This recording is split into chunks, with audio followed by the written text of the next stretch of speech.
Okay, so this is your warm-up for today. Just as a reminder, f of x is something we use instead of y when we're talking about functions sometimes. And so remember that it means f of x, like on this number 1, it will be f of -3, since -3 is your x value. It doesn't mean f times x. So you're just taking the x value that they give you and plugging it in for x and simplifying the right side of the equation. Number two. Hold on, let me just pull up my warm up real quick. So for number two, I got 8. And how did you, wait, that was number 3, Oh, isn't it? yeah, for number two, I got 13. Yes. Okay, now I want all of you to go ahead and take a minute. I want your OneNote to take up half the screen, and I want my OneNote to take up the other half the screen, because I always want you viewing both of them at the same time. Does anybody need help with that? Because I don't want you switching back and forth between screens.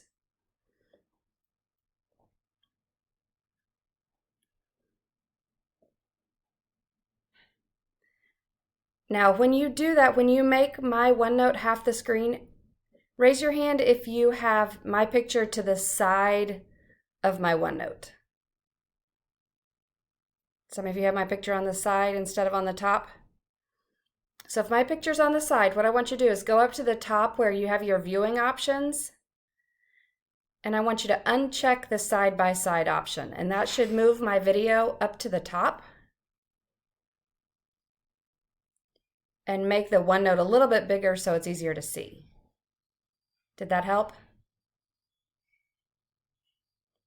Okay, does anybody need any help? All right, so we'll keep moving then.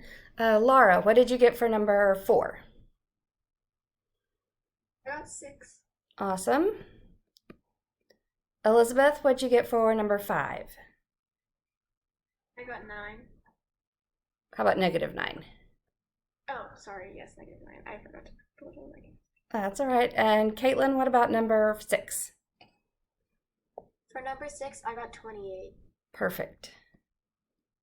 So when we're talking about evaluating the function, we're just talking about taking a value for x, plugging it into the equation, and seeing what we get out of it.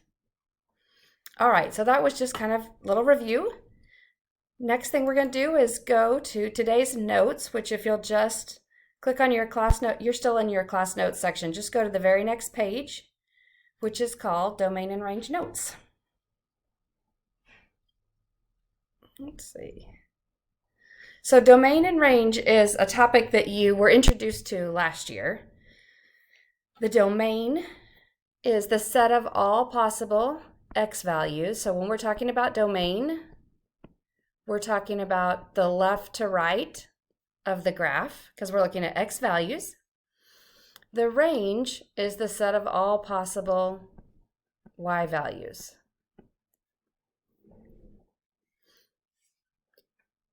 I'm going to come back to this graph in just a second, but first I want to talk about domain and range just with some ordered pairs. So if we're talking about the domain of this set of ordered pairs, we're just looking at all of the x values. So 2, -2, -4, and 5. But when we list the domain, we always have a way of doing things, right? So we always list the domain from least to greatest. So you just take those numbers and you list them in order from least to greatest. So your domain for that set is -4, -2, 2, and 5. It's just a list of the x values. Then when we talk about the range, it's the list of the y values. 3, 3, -3, and 6. Now, what do you notice about that list? Catherine. It has 2 3s on it. Exactly. And so when something is listed more than once, we don't need to list it repeatedly. We just list each number that happens one time. So we're going to say -3, +3, 5, and 6.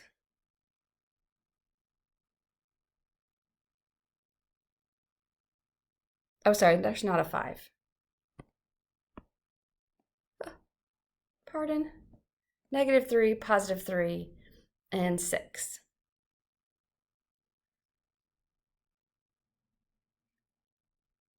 If it's given to us in table form, we're going to do the same thing.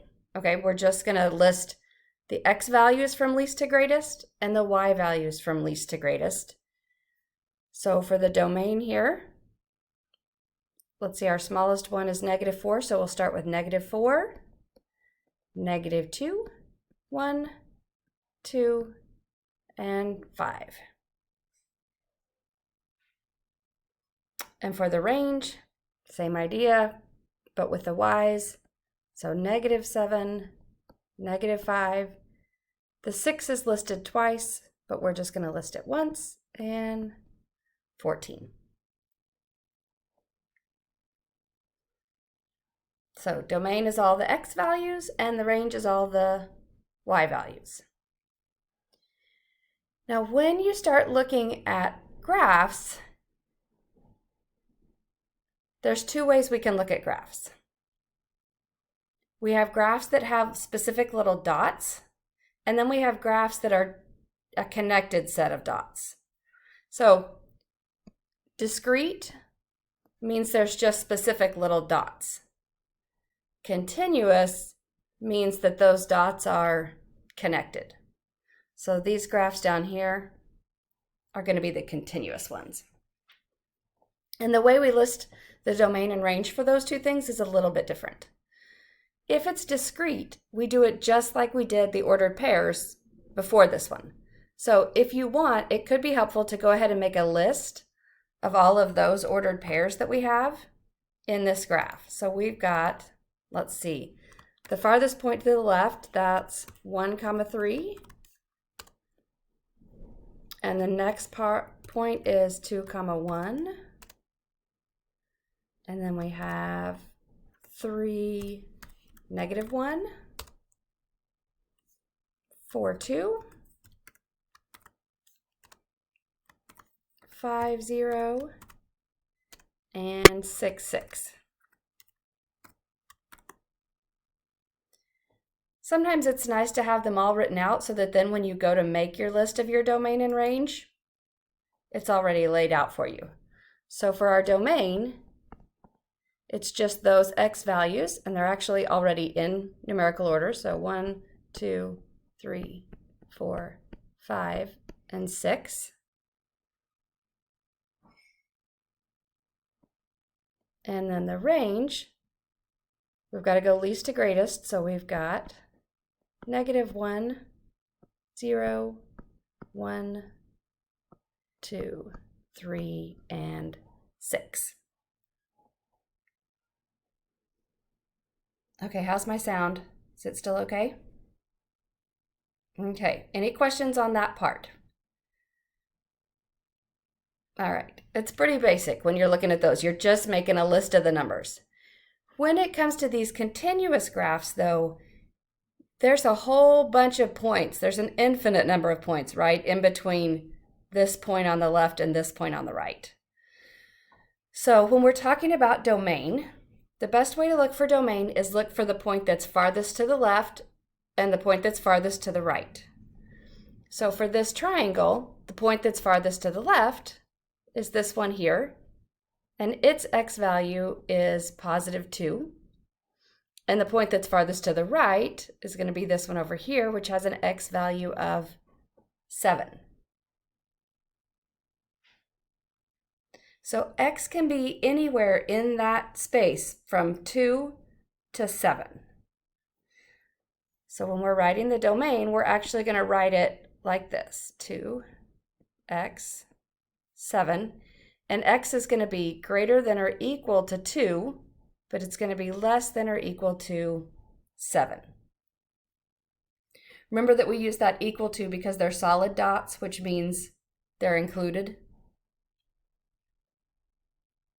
And then for range, we're going to look for the lowest point, which is down here, all the way up to the highest point, which is up here. So the lowest y value is 1, and the highest y value is 6. So the range, y is going to be any number in between 1 and 6. And it's going to be greater than or equal to 1, and it's going to be less than or equal to 6.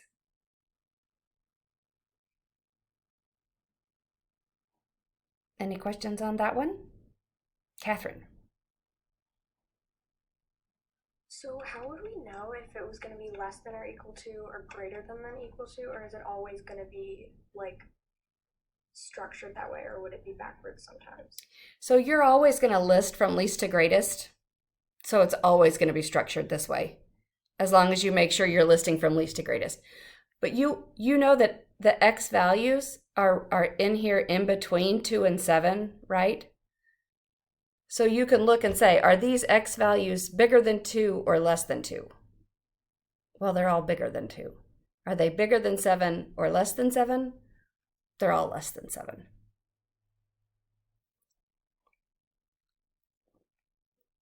Does that answer your question? Okay, sorry, I'm looking down here because that's where you are on my screen. Which is weird. I should be looking at you here, but it's weird. All right. Now, how is this one different? It's a line. I know what you mean by that, but it's actually not a line. Because it's not straight, is it? What do you really mean? A linear function. Well, see how it kind of curves down here? So this one's actually not a linear function. But the big deal here, because it's got that curve, but the big deal here is it's got an arrow on one end, doesn't it? And so this graph does not start and stop. It only has this one ending point, but it goes forever this direction. What is that curve doing as it moves to the left? Can anybody describe what's happening on the left side of the graph? It's going to make it go slowly down. And why do you think that? Because as it keeps on curving, it's curving like downwards. Therefore, meaning that it's going to slowly make like an upside down V, but except rounded. It is. It doesn't. I don't see it going back down. Do you?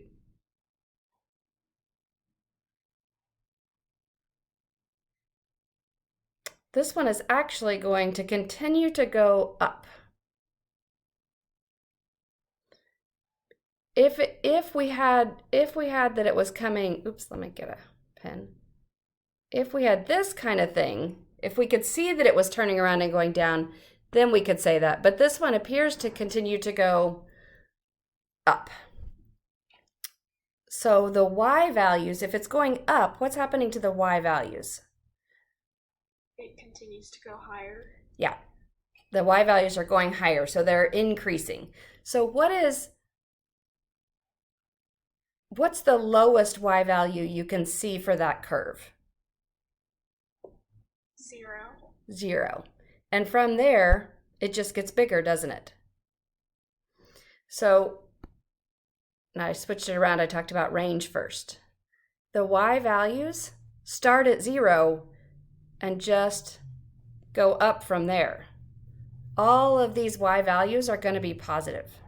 So y is going to be greater than or equal to 0 because they're all positive.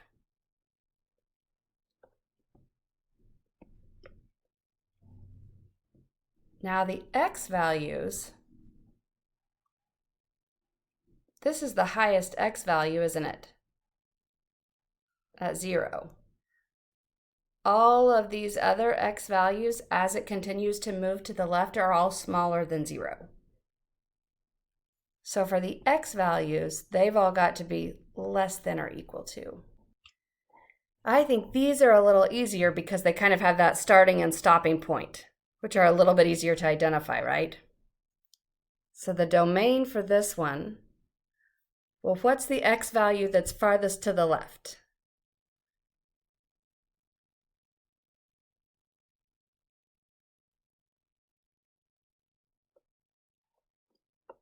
What's this x value? 5. -5. And what's this x value over here? 0. So all of the x's for that little line segment are greater than or equal to 5 and less than 0. Now, why did I say less than 0 instead of less than or equal to? Because the circle isn't filled in. That's right. So if the circle's not filled in, that point is not included.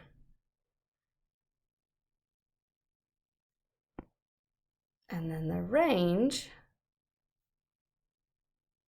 well, what's the lowest y value? -4. 1, 2, 3, 4. I think it's -5. And then what's the highest y value? -1. -1. And so y is greater than -5, because that's an open circle, but less than or equal to -1.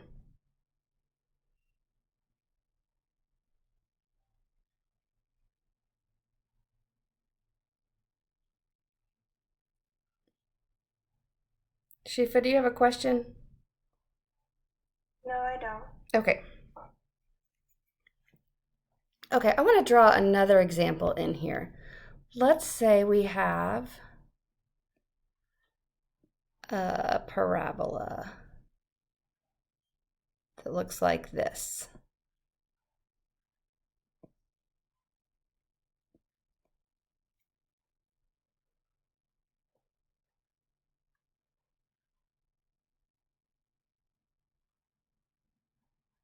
Now think about the domain of this little shape. Can you tell what point is going to be the farthest to the left? Or the farthest to the right? No, Why not? because they have arrows on both ends, so it's going to continue off the graph. Right, so it's going to continue to the left and to the right.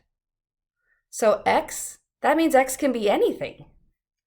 So for this one, the domain would be, we just use the term all real numbers.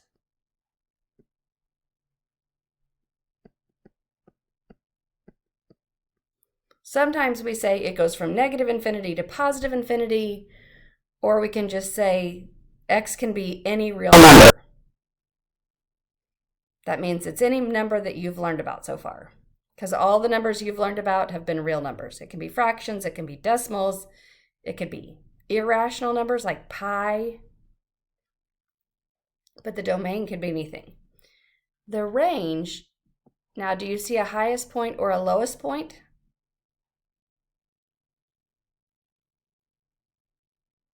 You see the lowest point. And what is the y value of that lowest point?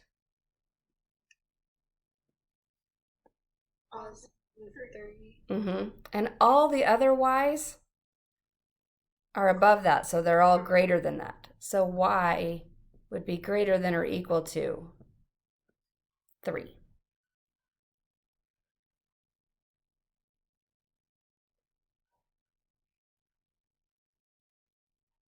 Okay, what kind of questions do you have on those 4?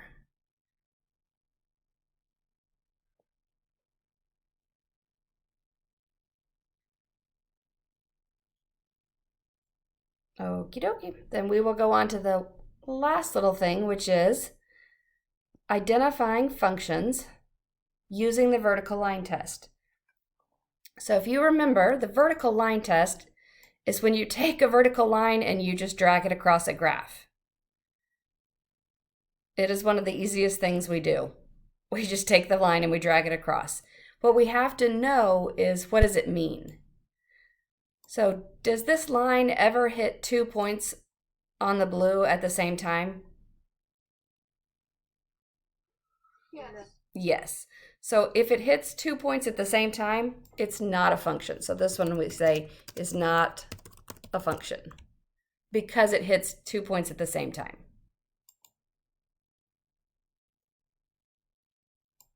Then we pull it over here, and when we drag it across this one, does it hit 2 points at the same time?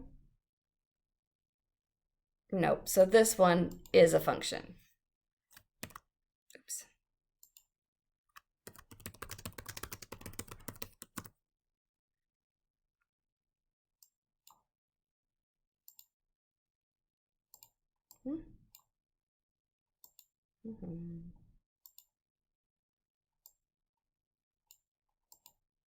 So that one's a function. This one is not a function. Okay, now I'm going to be done talking for a little bit so you can relax. Well, no, I can relax. Now it's your turn to work. So if you will, go to the next page in your notes. It's called the domain and range sorting activity. So you have, on the left, you have a bunch of graphs, and on the right, you have a domain and a range, and it tells you whether or not it's a function. So what's going to happen is I'm going to put you into breakout rooms, and you're going to match each graph with its domain and range and whether or not it's a function. Catherine.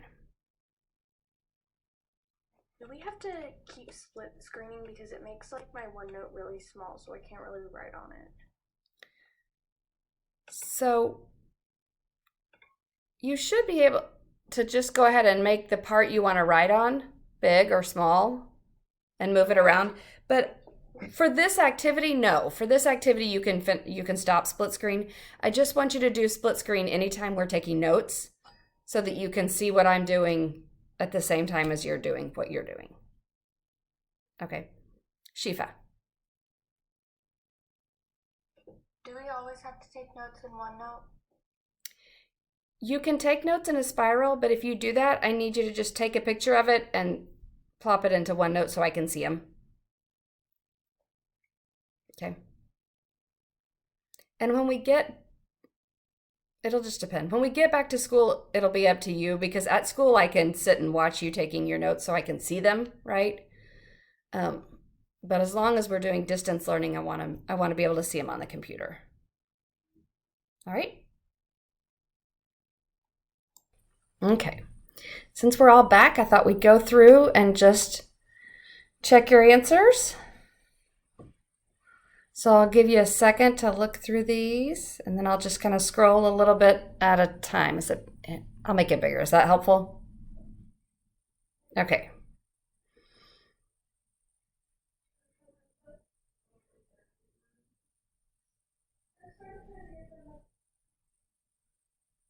I can't. Are we supposed to be seeing your screen? Oh, yes. Okay. Yeah, I can't see it. Awesome. How about now? Yes. Okay, great. See, that's why you ask questions. Because you just never know.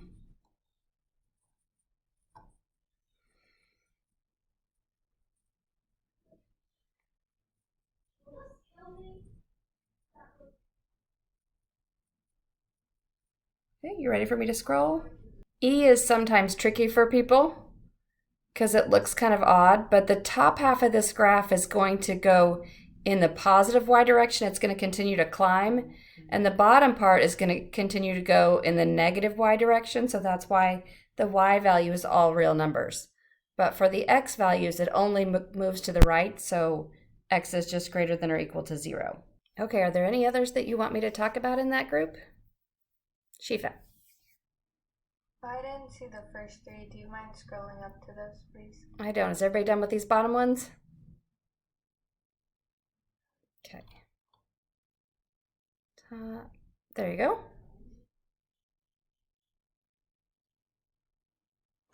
So on your homework, you're going to be writing the domain and range yourself. It's under the homework tab. I think there's only about 6 questions. It's pretty short, just a little bit of practice. And then I also want you to work on that back to school survey and see if you can get those finished up. All right. Okay, any questions before I let you go to work on homework? Abby. My back to school survey, I like couldn't find it in OneNote, but you emailed it to me separately, so I just kind of like copy and pasted it. Is that okay? That's perfect. Okay, thank Yep. you. Mm-hmm. Anything else? All right, I'll see you guys later. Let me know if you need help.